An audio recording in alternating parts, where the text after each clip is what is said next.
Peace and love, everybody. Salute to the great people. What's up? Okay, you guys, this is it. This is it. It is fight week, and I am so excited, y'all. What? When I tell you that I am ready, it's not even a game. The excitement levels are peaking.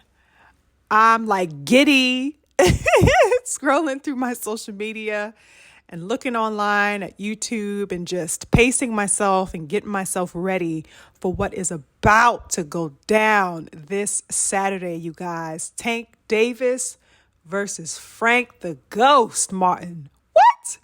I am hype, you guys. Yes, I'm looking forward to it. I can't even say it enough. My goodness. Isn't it crazy? Isn't it crazy that we are here now? Right? It seems like now that we are, only days away, it seems that the time flew. But I remember sometime right around after the new year, I believe February, March, all the buzz, all the speculations, all the rumors were flooding. And it just seemed like, we would never get a concrete answer as to if the fight was going on, despite all the rumors that had been circulating at that time. Y'all remember that? I was like, is it or is it not happening?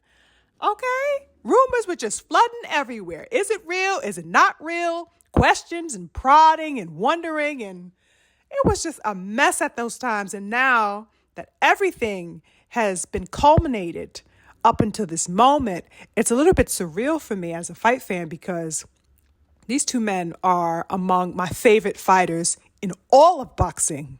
In all of boxing. No joke. These two beautiful brothers, Tank and Frank Martin. So I'm excited that we are here. I'm excited that it is materialized. It is realized. And on Saturday, we will definitely be seeing a king crowned. Now, these two beautiful men, they really have a lot at stake here. As I sit back and I think about this. Tank Davis, of course, is one of the biggest, most recognized names in the sport. He's a beautiful athlete, okay? He's a child warrior, okay? He basically boxing was his saving grace, in all honesty. For this young king, he stepped into boxing, I want to say 6 or 7 years old, y'all, okay? 6 or 7, a baby. It was a boxing gym that cradled this young king. A boxing gym did all the cradling and protecting, okay? The boxing gym kept him close, not the loving arms of comfort like many people have experienced around that age. No, this boy was in the gym sharpening his sword, okay? Gervonta over the years has developed, he's sharpened. And really, he possesses a uniqueness to me. He's not like many that I've seen as far as his style. He's explosive. He's calculated. He's deceitful. Okay. He's expressive and venomous with his fight style, you guys. It always looks to me, real talk, like when he fights, it looks like he's fighting with his memories, right? It looks like he's fighting with his memories in his pocket. Like he's fighting with all the long days and nights in his pocket. He's fighting with all of his secrets in his pocket, right next to him, his heart, everything with him at all times when he's in that ring. That's what it looks like to me. It's like all of these things are fighting his opponent with him, okay? With him to prove, like his scars weren't acquired in vain. You know what I mean? It's pretty deep. And I think that's what gives him an edge that I really, really gravitated to. And why I have been a huge supporter of Tank Davis for all the years that I have been. Now, Frank Martin, when I think of him, he's a cool cat. Okay. He's cool. He's collected. He's fly. He's soft-spoken. He does not need to overstate anything. Okay. He's a man that kind of gives a vibe off that he's much wiser beyond his years. That's the vibe that I get from Frank Martin.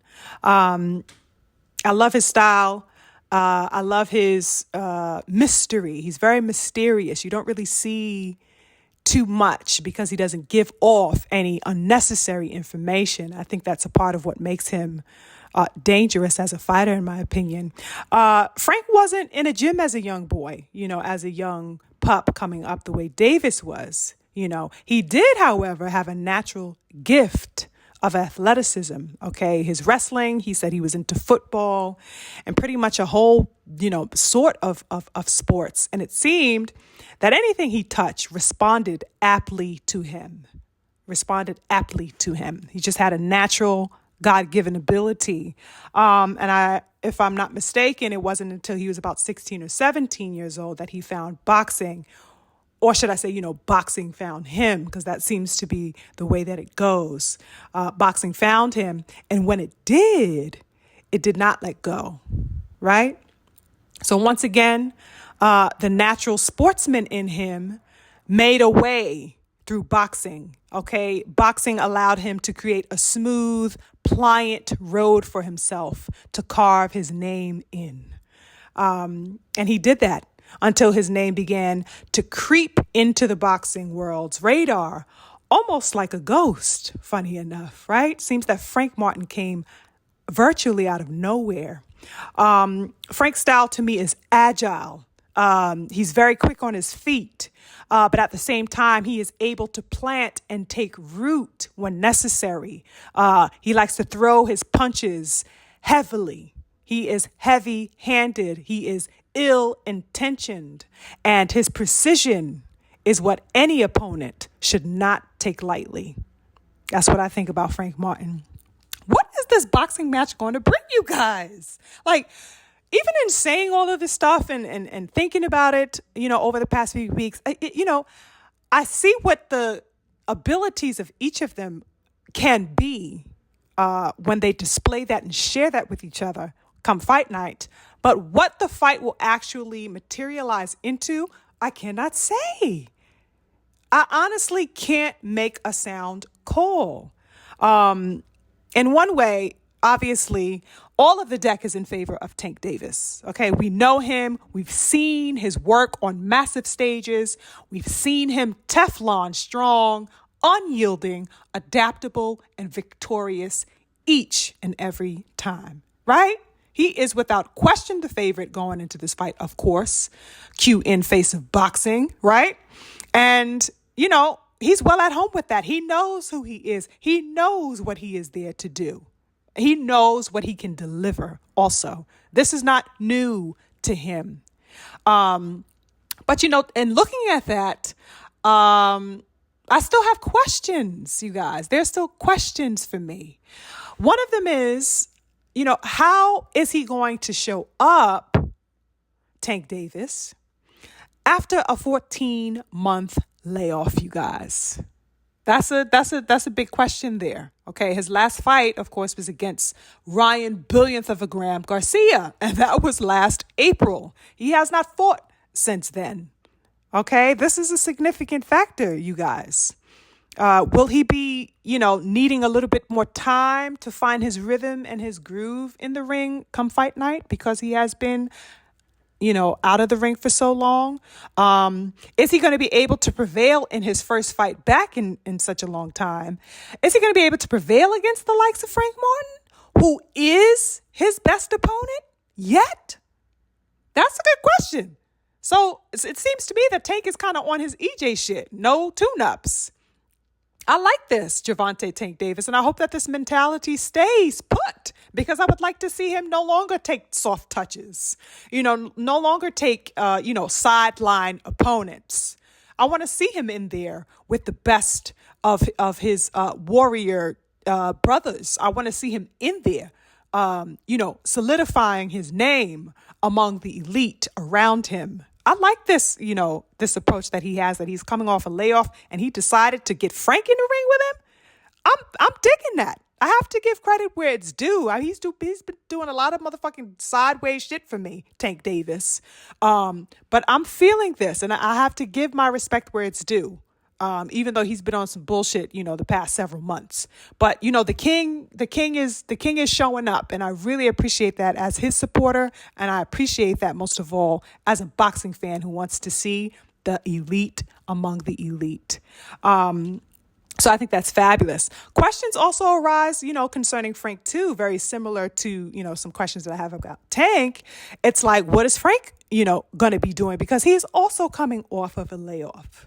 Okay. His last bout was last July, I want to say. Yep. It was last July against Artem Haratunian. I believe that's how you say his last name. I never know how to say his last name. I just call his ass Artem.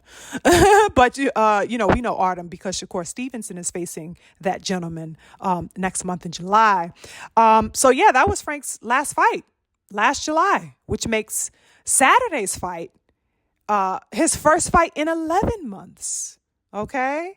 So you got Frank with the 11-month layoff, and then you got Tank with the 14-month layoff. So they're going to be, there's going to be some rust, but that will have to be shaken off, and hopefully they've been training hard enough. And I do not doubt that they have been training hard enough to, get loose and get active properly. One thing that I can say, though, is that even though Frank had his little 11-month layoff, he is definitely known to be a gym rat. That is something that he does. He stays in the gym year round. So he's definitely been actively training all the while. And that could present, a little case of, him having a one-up over Tank Davis because, of course, Tank over the last year has been having his own little ups and downs, his own little problems and things that he had to get sorted out, okay? He spent that little brief stint in jail. He's been back and forth with the courts and the complainings about the judge and all that. Y'all remember? So I don't know how that will affect him or how that affected his ability to train or his training capacity over the past 14 months since he's been in the ring.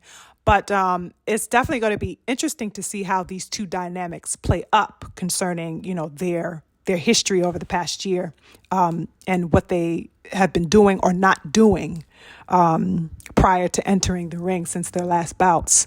I think ultimately, you guys, as far as, if I can give some type of synopsis, I don't know. Some type of guesstimation. I really don't know. I think that I'll say this. I think that this fight stands to be a fight of the mentality. I think that this would be a fight of the mentality in that ring, the mind. Okay. I know a lot of people have been, giving various views about what they think, and among some of the most popular that I hear about people's predictions is that it's going to be a slugfest. These are two beautiful warriors who are not shy about throwing their hands and, can knock a motherfucker out. It goes without question that Tank Davis is going to bring what we know him to bring. And Frank Martin is no stranger to putting bodies on a canvas. So I could definitely understand why people do not expect this to go the full 12. And I could say that I definitely agree with that. However, I would not be surprised if anything else were to occur. I think that's why I put a fight at the mentality at the forefront. Not that they won't be in there, doing what they do, but I think that it will be much more calculated than people may expect it to be. That's what I'm thinking. So that's why I say it'll be a fight of the mentality, of the mind. Okay. I think that the mind is going to be the star of the show because the mind is what sets the traps to put the bodies on the pavement. Not that because they're using their minds, we won't get what we want to see, which is a thrilling, exciting fight. And of course, possibly a knockdown, which is highly, highly probable. But I think that they are smart. They're not going to go in there, just, I don't expect them to, at least, to be going in there and going, all types of haywire. I think that this is definitely going to be a fight of wit. It's going to be a fight of cunning, endurance, calculation, and aggression, all at the same time. You know what I mean? They both bring in a heap of knowledge, that's for sure. And they are both backed by great generals in their corners. Okay? They are backed by generals, y'all. War strategists. Derek James and Calvin motherfucking Ford. Gee, this is going to be something to see, y'all. This is a big deal. When I say iron sharpening iron, I meant every ounce of that shit. This is going to be something epic because not only are we going to see the kings in the ring getting it cracking, but the generals and how their orders are going to be initiated by these fighters is going to be something to see as well. Real talk, I haven't been this excited about a matchup since Bud versus EJ. I think this is that type of caliber fight as far as its weightedness, as far as its significance for boxing, and definitely for the culture. It's going to be absolutely fabulous. My anticipation is immense, you guys. I can't stress that enough. It really is immense. You know what? To see Tank win would mean that he is the king of the hill and that he'll likely go knocking on the door of Shakur Stevenson finally, right? Which is a fight that the world has been eagerly awaiting. To see Frank win would mean that the threat level for the 135-pound division went up several notches. That's what that would mean. It would also mean that not only are the ghost stories true, but that there are real monsters in real life. Either way it goes, you guys, I'm super excited for these two beautiful young brothers. I'm wishing them a healthy fight, and may the best man be crowned king. I'll definitely be on the lookout to see who that is. Anyway, that's it for me, y'all. I'm on to the next. Peace.